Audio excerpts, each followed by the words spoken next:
All right, guys, what's going on? Welcome back to Everything College Football Podcast. Today, me and Nick here, we're doing 2024 preview and prediction for the Arizona Wildcats. Obviously, they lose Jedd Fisch and his staff to Washington. Brent Brennan comes over, 3 winning seasons over the last 4 years for San Jose State. Dino Babers becomes the offensive coordinator. He was at Syracuse as the lead man since 2016. Duane Akina has been coaching since 1979, so a veteran to take over the DC role, coming off a stunning 10-win season for the Cats. And they were able to avoid losing some elite players in the portal despite the coaching staff losses. Looking at this offense, this is a unit that was phenomenal last year. 35 points per game, had optimal balance. The Wildcats have the nation's best QB and wide receiver duo is going to be the biggest topic here. Noah Fifita really broke onto the scene. He was good from minute one. The first start he got was against Washington. Second was against USC. Had over 500 yards and 8 touchdowns in those 2 combined games. Ended up taking the starting role from Jaden Delora after that. A guy who showcased nice mobility, competitive player. He's good at making tough plays look easy. Has shown a good arcing ball downfield. Great confidence in his pass catchers. Nice intermediate velocity, off-point flam thrower. Nice touch outside the numbers as well. Showed pretty absurd poise and consistency despite the youth. He is only 5'10", 194 as well. And then obviously his best friend that he went to high school with, Taroa McMillan. This is a former top 50 recruit. He was already a very good player. Finally emerged as an elite playmaker this past season, though. Great size, 6'5", 210, matched with burst and stride after the catch. Complete highlight reel of a player with his ball skills. He can win jump balls, show some suddenness as a route runner as well. What do you make of this right here, Nick Fifita and McMillan? There's a lot of talk that these guys are going to be a package duo in transferring out of the program, potentially to Washington. I was hearing some rumblings of maybe Penn State for whatever reason. They end up staying at Arizona, though, and that's going to pay dividends for this offense. Fifita is an incredible quarterback who returns and looks comfortable in the role. He really had an incredible season last year. 72.4% comp rate, 2,800 yards passing, 25 touchdowns, 6 interceptions. Really led the way for this offense, a guy that really looked comfortable throughout the entirety of the season. This team was 8th in the nation in pass yards per game last year with 308.3 yards per game, as well as 20th in the nation in yards per game and 18th in the nation in points per game. So he was a really dominant force and a fantastic quarterback for this team that really led the way as this team found themselves with 10 wins last year for the first time in a very long time. McMillan, he was a really solid player. His favorite targeted guy that he's a great relationship to, like you listed there with all that facts. 1,400 yards receiving, 15.6 yards per grab, and 10 scores. Really impressive numbers for McMillan last year. A really solid top wide receiver that returns. Now, what will they look like in a Dino Babers designed offense? That's certainly something you have to kind of figure out what this offense could look like with the new coaching under Brennan and Dino Babers. But overall, you really can't hate it when you return these two guys, incredibly talented players. Obviously, the offense you got at Syracuse was completely different than what Babers wants to run. Fast-paced, limited huddle, heavy aerial attack. Obviously personnel didn't allow him to do that. But here, I think you're going to see an impressive aerial attack. We'll go ahead and look at the rest of the receiving group. Romello Murphy comes over from Old Dominion, averaged 18 yards per catch as an outside wide receiver. Montana Lamonius Craig was the 5th leading pass catcher, had a few solid outings, career best versus his old team in Colorado last year. A player that can make plays deep and breaking routes are good for him, and maybe even the quick game he can be beneficial in. A.J. Jones, 6'4", 209, enters his 3rd season, finally getting on the field last year, but only for a few snaps. Malachi Riley, his 2nd season. This is not the deepest room, but some quality guys here overall behind McMillan. They have a few options at tight end. Sam Olsen, has seen amplified targets 2 straight seasons at San Jose State. Keon Burnett, a guy that I figured would be breaking out by now as a speed option down the seam, but only 6 catches in 2 years. What do you make of this receiving room that's obviously been a great one over the past couple of years, Nick, with guys like Jacob Cowing, Dorian Singer, and now McMillan's a top-end pass catcher, but the guys behind him will have to also do their duties. There's some solid players here, but not a whole lot of depth. I think Lamonius Craig is a good player. 296 yards receiving, 10.6 yards per grab, 3 scores for him. Rashawn Luke, 95 yards on 4 grabs. Malachi Riley, 90 yards on 4 grabs. So nice production there in terms of yards per catch, but not a whole lot of targets for those two. Luke, a guy that kind of plays out of the backfield, a bit more of a running back, but he also has some grabs last year. A.J. Jones, 27 yards receiving. Same thing with Burnett, only 37 yards. 7 yards receiving, not really breaking out for those guys yet. There's some solid pieces here on this team. They're not incredible with the depth, but with McMillan leading the way, taking away a lot of that pressure, plus adding Murphy from Old Dominion, who's not a terrible player, this wide receiver room does have some solid players and some solid pieces that could figure it out. Last year, Arizona, they were really able to attack man coverage with, nice play action and, of course, the run game against, shorter boxes. Jonah Coleman really burst out on the scene. He transfers out to Washington, though. Ja'Cory Merritt, he was great for New Mexico, though. A guy who was originally committed to Ole Miss. Flips to zone here late in the cycle. A guy with good speed, nice contact balance. A real shifty player in the hole at 5'11", 204. Qual Connolly falls over from San Jose State. Has been an efficient runner in his career. Was good at Utah Tech before that. Rashawn Luke is the top leading returning rusher. Only saw a few snaps for contest, though. And then Kendrick Riscano, a four-star recruit from last year's class, transfers in from Ole Miss. Solid running back room here. And obviously, if it's going to be a heavy, aerial attack, they won't need to run the ball all that too much. But last year, Nick, they did a good job of doing so. And I think they'll be able to do that just again this season. This is a running back room that wasn't incredible, but they did relieve some of the pressure, like you said, on the offense last year. I said Rashawn Luke was a guy that could catch a few passes here and there, but he's mainly a running back that 153 yards on the ground, 4.1 yards for a carry, and 1 score for him, and limited touches. They brought in some solid players out of the portal that you alluded to, some guys that really could be solid. I think Ja'Cory Merritt is a really solid add from New Mexico, a guy that has some nice depth. Connolly coming over from San Jose State, he's a really solid player as well. And then flipping a really good player in Riscano from Ole Miss as well, another solid piece to add. I think this is a good running back room that has some solid pieces, but they're not going to run the ball a whole lot. It's just sort of be a complementary thing to relieve some of that pressure on passing the ball and give that offense a bit of a break through the air. Now you look at the offensive line, one that was also one of the more advanced ones in the country. They lose Jordan Morgan, Raymond Paluta. Those struggled a good bit in his brief appearances as his true freshman.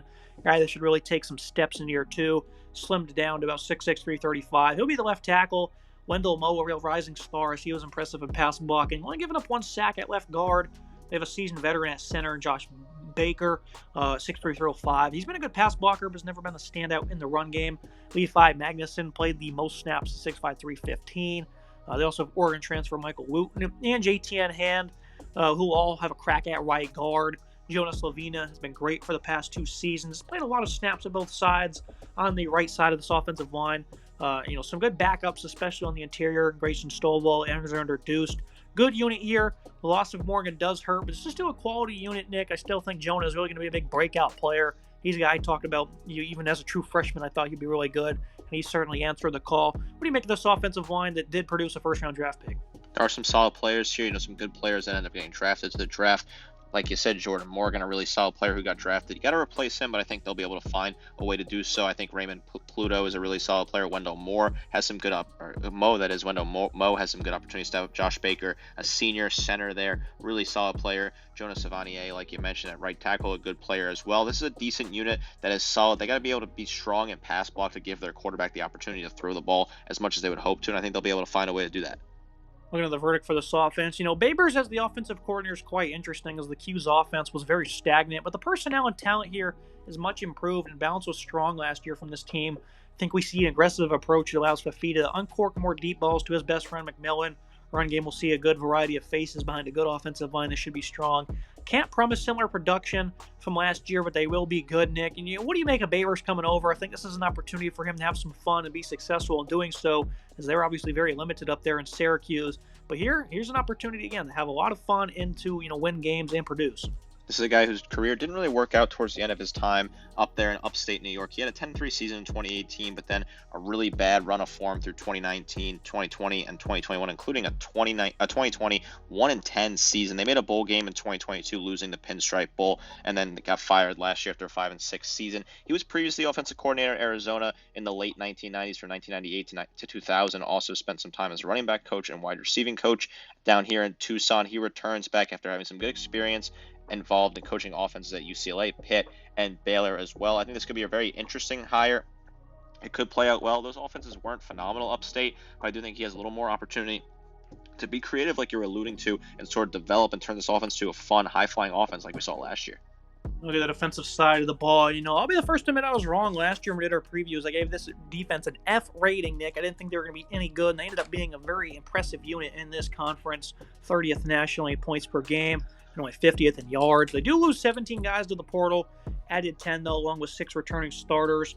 And in the 10 wins they had, they only allowed 17 points per game. So they really showed up against tougher opponents. And, this was a big reason why this team was so successful. The defensive line, though, features big turnovers. A lot of transfers into the fold. Off the edge, Stanley Tuafau played 5 years at USC. He was quality for them at times as a run defender. Nothing spectacular, though.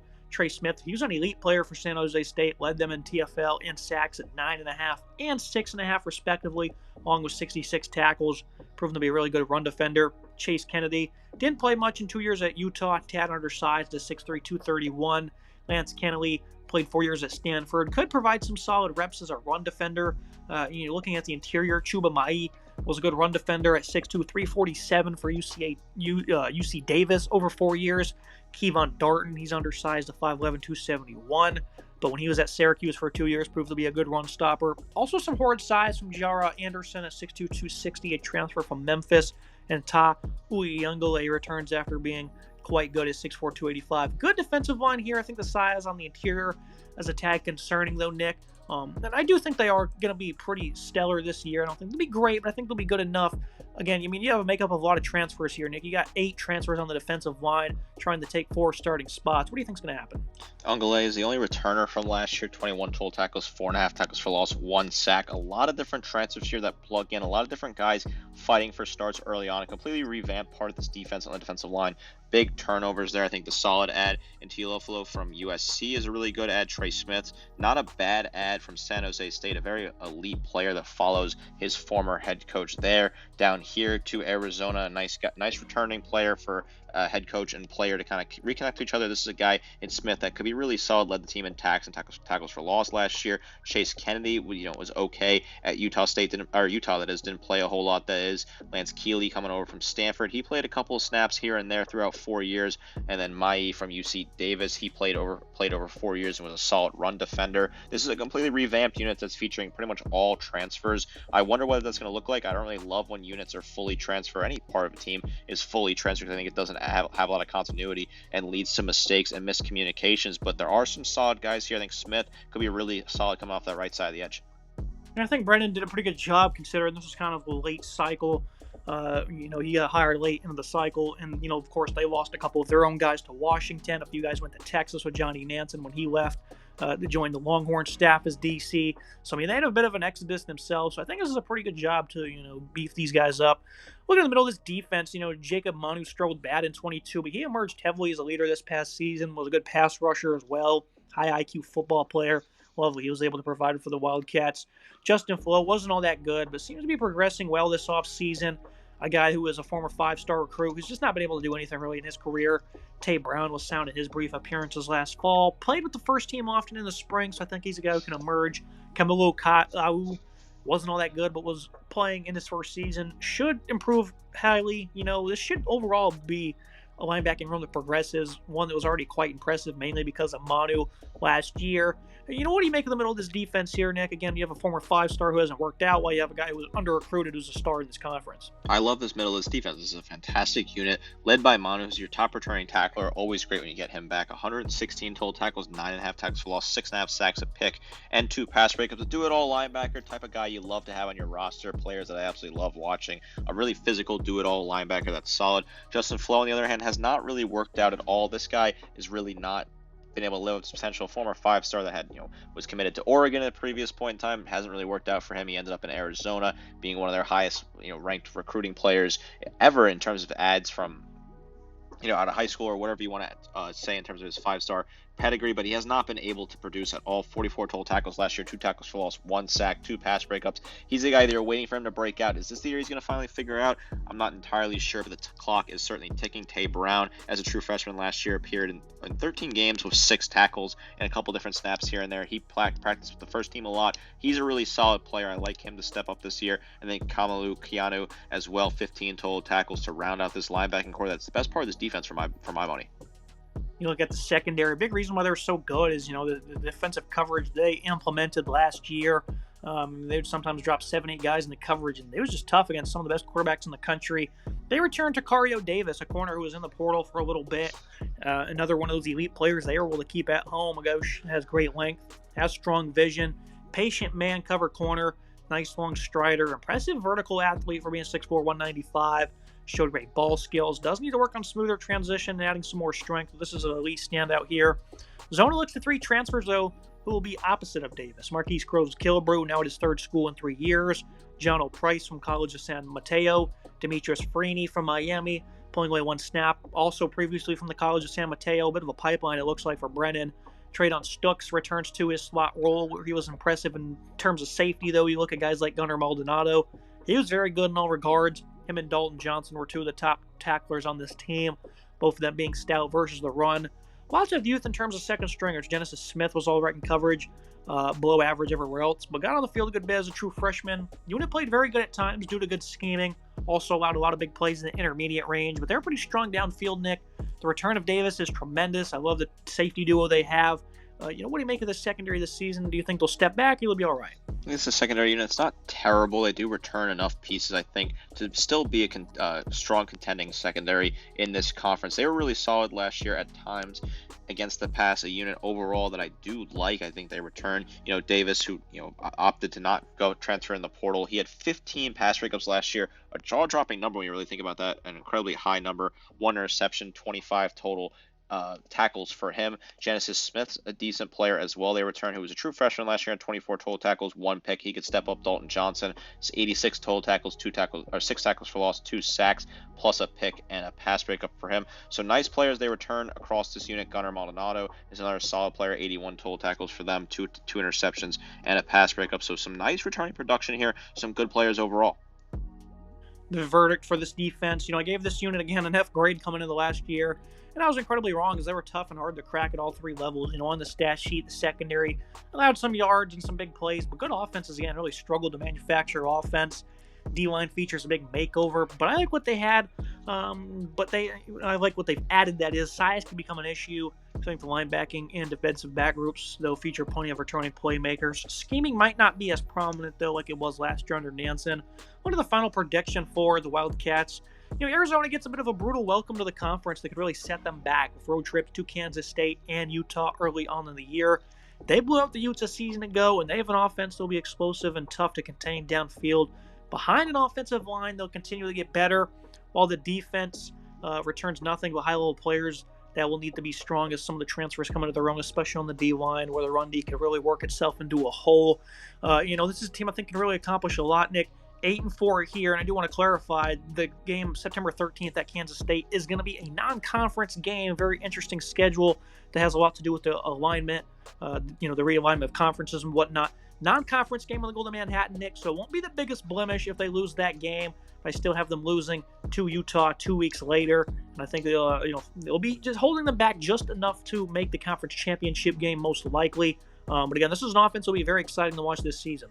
Very fun offense here. This is a team that found themselves in a tough position as their coach bolted late in the cycle, and they had to try and scramble to get a hire. They hired Brennan out of San Jose State was his last spot. He had a losing record there, was 34-48 overall, and I'm not entirely sure how great of a hire this ended up being, but when you're involved in a situation like that, you got to just make a move late in the cycle. You got to do what you got to do. You got to land a guy to lead your program. He did lead San Jose State to a 7-6 record last year and appearance in the Hawaii Bowl. They also won the Mountain West regular season last year. So, this could work out. They bring in Dino Babers, offensive coordinator, which is a very interesting one to see where he landed on his feet. I have them at 9-3. I think they will beat TCU later in the season on the road. I do think they'll lose to Kansas State in that non-conference game. A very odd schedule oddity. Of course, then Utah and UCF, 2 of the better teams in the conference, will beat them on the road. Tough place to play at the Bounce House down there in Central Florida, and tough to play in Utah as well at Rice-Eccles Stadium, a really solid, nice venue in this sport. I like the Sarasota teams a lot. I think they return a ton of talent on offense, return the 2 big players in their quarterback and their top wide receiver, as well as returning